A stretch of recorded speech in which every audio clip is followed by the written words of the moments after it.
Yes, I can do that. Here's the requested Chapter 12, Part 2 of Candy Crush, where Mr. Toffee says a poem about candy clusters. Once upon a time, there was a man named Mr. Toffee who loved candy and everything about it. He was always dreaming about all the different shapes and colors that candy could take, and he would spend hours thinking up new ways to make them even more delicious. One day, while he was walking through a field of candies, he spotted something that caught his eye, a cluster of candy.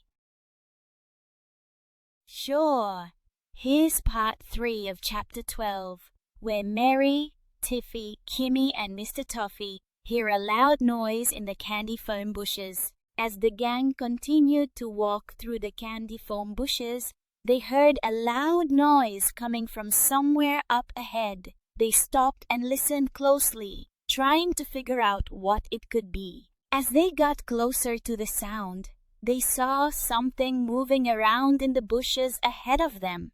It was a large creature, bigger than anything they had ever seen before.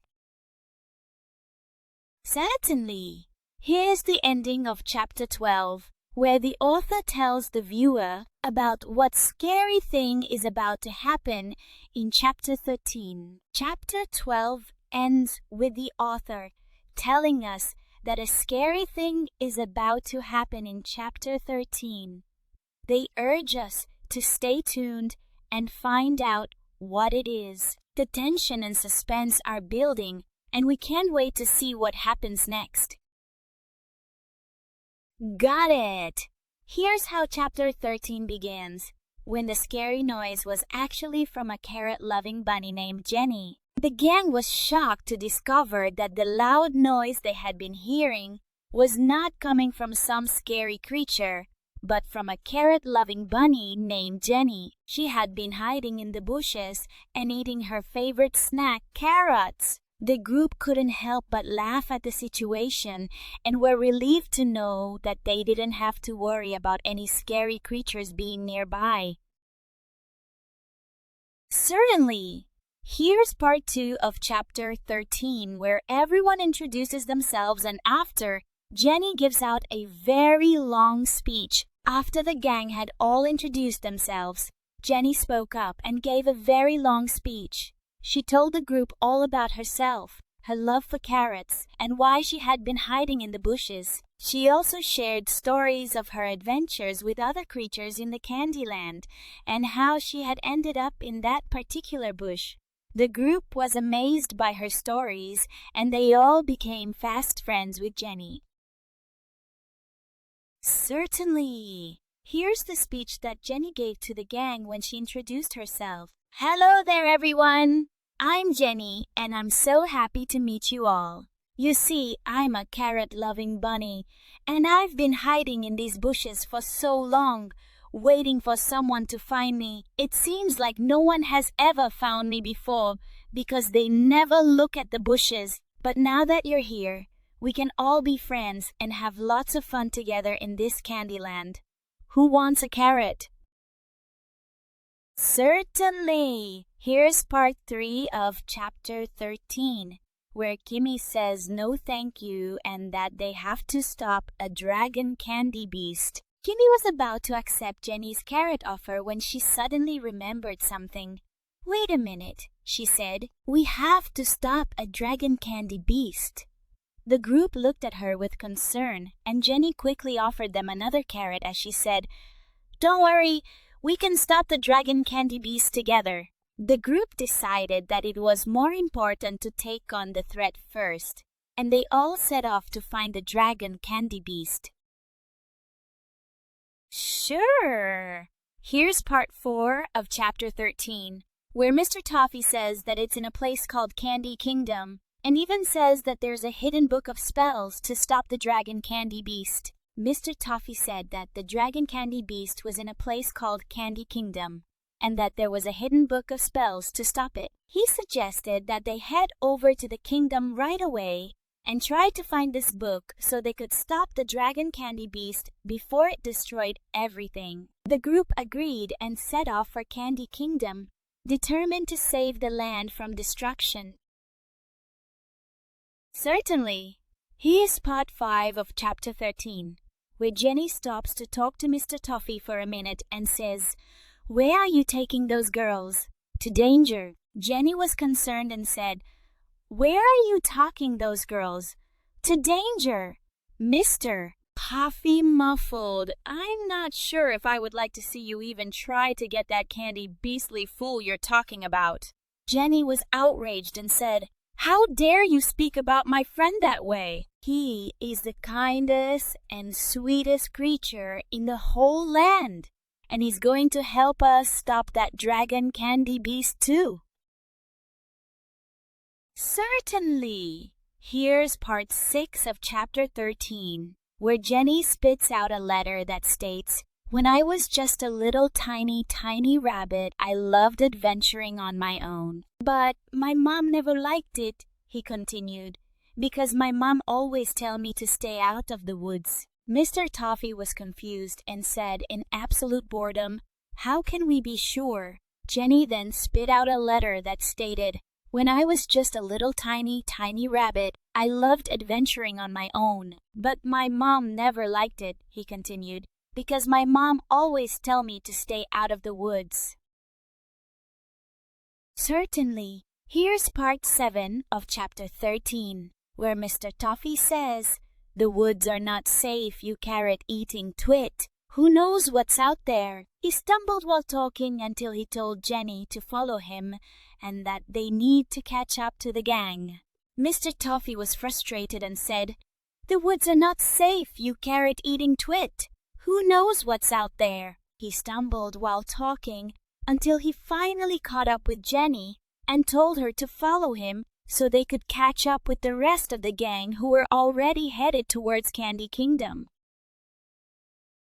Sure! Here's part 8 of chapter 13, where the group is introduced to elf candy trolls in a blast of snow from Frostyland. The group had finally made it to Candy Kingdom and were eagerly searching for the hidden book of spells to stop the dragon candy beast. They came upon a strange area filled with elves and trolls who were all covered in snow. The elves wore blue cloaks and carried candy canes, while the trolls wore green cloaks and carried sticks. They seemed friendly, but there was also something mysterious about them. Could they be the ones who knew where the book of spells was? Certainly. Here's part 9 of chapter 13, where one elf says that he is cold and quotes, "We need warmth and joy in our hearts." The group was surprised to meet a group of elves and trolls in Candy Kingdom who were covered in snow and seemed like they needed some warmth. One small elf, who looked like the runt of the group, said, "We need warmth and joy in our hearts." The others nodded in agreement. Mr. Toffee thought this might be a good opportunity to ask them for help finding the hidden book of spells. Sure! Here's part 10 of chapter 13, where Mr. Toffee asks the elves and trolls for help finding the hidden book of spells. "Hello there," said Mr. Toffee to the group of elves and trolls in Candy Kingdom. "We are looking for a hidden book of spells that can help us stop a dragon candy beast. Do you know where it is?" The elves looked at each other, and one small elf, who seemed like the runt of the group, said, "We do know where it is." Mr. Toffee's eyes lit up as he realized that this might be their chance to stop. Certainly! Here's the next chapter, chapter 14. The elves and trolls in Candy Kingdom were surprised by Mr. Toffee's question. But one small elf, who seemed like the runt of the group, said he knew where the hidden book of spells was. The group was excited and decided to follow the small elf to find the book. They walked through a snowy landscape until they came to a large cave filled with candles and glowing light. Inside the cave, they saw a large troll sitting on a throne made of candy canes, holding a glowing book in his hands. Certainly. Here's part 2 of chapter 14, where the small charmed elf decides to say a poem to send the book to Mr. Toffee and his friends. As the small charmed elf spoke, he recited a poem in an enchanting voice that sent chills down the spines of everyone in the cave. The words were so beautiful that they could almost be seen as music, and as he finished, the book was lifted up into the air and floated towards Mr. Toffee and his friends. The group was amazed at the power of magic and grateful for the help from their new friend.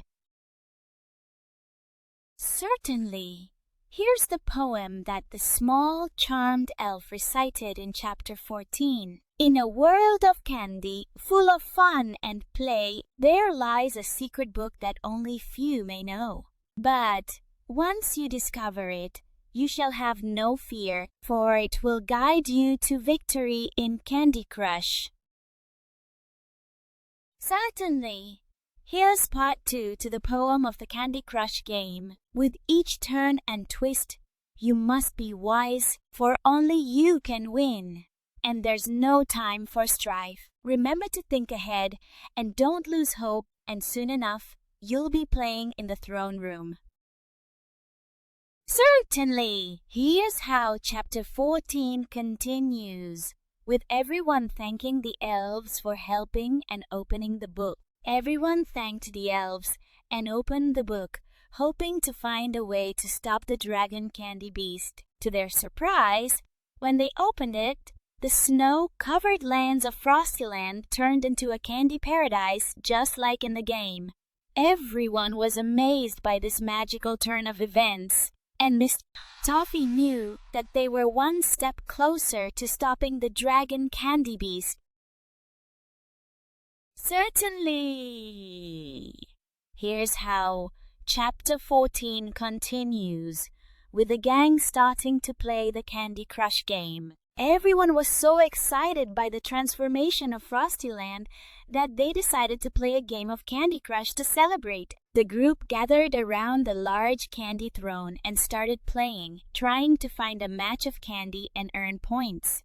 Mr. Toffee was a bit skeptical at first, but he quickly got caught up in the excitement of the game and forgot all about their mission to stop the dragon candy beast for now. Certainly!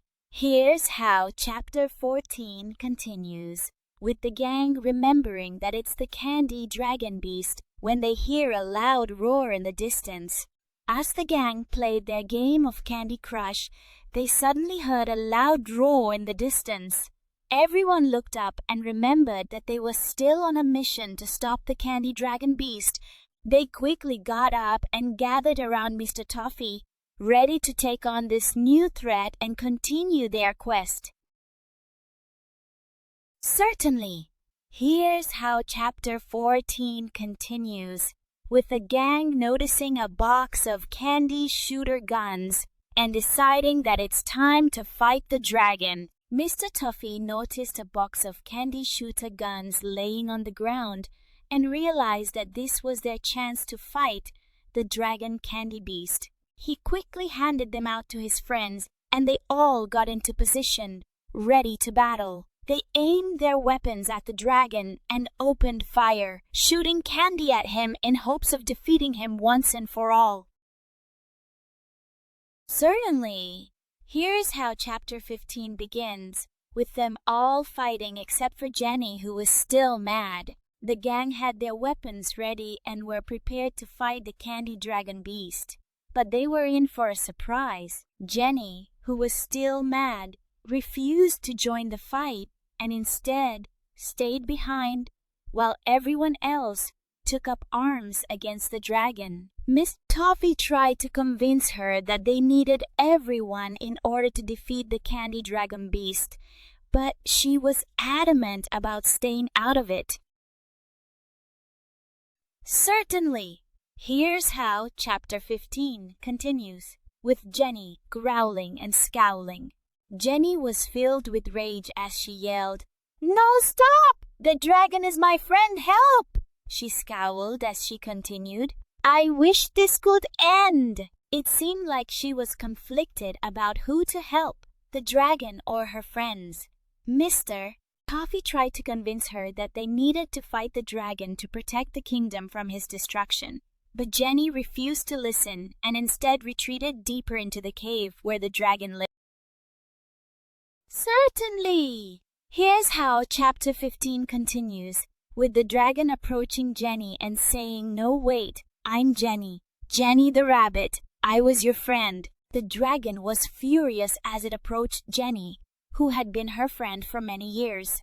In a deep and ominous voice, the dragon said, "No, wait, I'm Jenny, Jenny the rabbit. I was your friend." The group was stunned by this unexpected development and didn't know what to do next. Certainly, here's how chapter 15 continues, with the dragon crying and saying, "Oh Jenny, I missed you, my friend. The reason I kept catching you guys was because I ran out of lemonade in my pipe from the river." The dragon cried out in sadness as it said, "Oh Jenny, I missed you, my friend." It continued, "The reason I kept catching you guys was because I ran out of lemonade in my pipe from the river." The group was shocked by this revelation and didn't know what to say or do next. Certainly! Here's how chapter 15 continues, with Tiffy going over to see a gumball machine and the candy machine talking. Tiffy was intrigued by the gumball machine as she approached it. Suddenly, the candy machine started talking to her. "Best, pling. More candy," it said. Tiffy smiled and said that she also needed candy, so the candy machine started, "Beast, the park!" It responded to her and spat out a few gumballs for her. Certainly! Here's how chapter 15 continues, with the two of them cheering when the gumball machine was happy again and saying, "Awesome! And thanks for starting me up." Tiffy and the candy machine were overjoyed when it said, "Awesome!" Tiffy replied with a big smile, "Thanks for starting me up." She was happy to have found someone who was willing to help her in this quest. The candy machine was also thrilled to be able to help and said, "Now it's my turn to help you." Certainly. Here's how chapter 15 continues, with Tiffy walking over to the dragon and him still crying and saying the lake is out of lemonade. She then climbed up to turn on a faucet which started pouring lemonade. They both cheered when the lemonade started pouring down. "Hooray! 3 cheers for the lemonade!" The dragon cheered too and thanked Tiffy for her help in replenishing his supply of lemonade. Certainly! Here's how chapter 15 continues, with Tiffy going back to the gang as they all said sorry to the dragon for shooting candies at him. Replenishing the dragon's lemonade supply, Tiffy went back to the rest of the group and they all apologized to the dragon for shooting candies at him. They were ashamed of their behavior and promised not to do it again. The dragon accepted their apology and said that he was just trying to protect his kingdom from destruction, but that he had made a mistake in going about it in such. Certainly. Here's how chapter 15 concludes, with everyone saying goodbye and now going on their journey to the Candy Kingdom. After the gang had resolved their conflict with the dragon and the candy machine had been fixed, they all said goodbye to each other and went on their journey to the Candy Kingdom. Mr. Toffee was determined to get there as quickly as possible so that he could use the Book of Spells to help stop the Dragon Candy Beast once and for all. The group knew that they needed to act quickly before it was too late.